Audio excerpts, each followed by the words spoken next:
C'est le fait que l'océan devient de plus en plus acide. Alors ça, on n'en a pas parlé.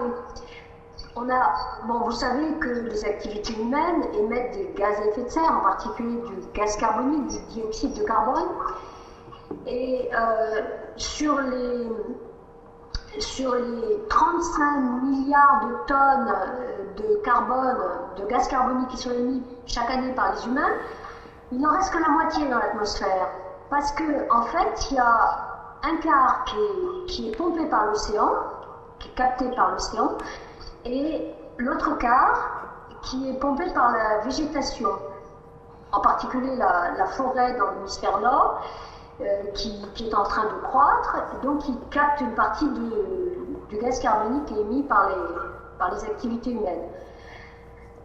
Donc c'est une chance qu'il y ait ce pompage et par l'océan et par la végétation, mais pour l'océan, il y a un prix à payer à ça.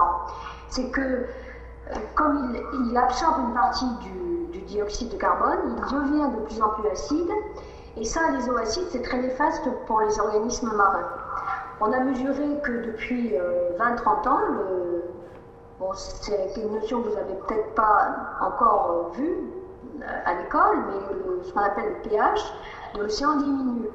Donc ça veut dire que l'océan devient plus acide, et les eaux acides, c'est très mauvais pour certains organismes marins qui, d'ores et déjà, on a constaté, ont des problèmes.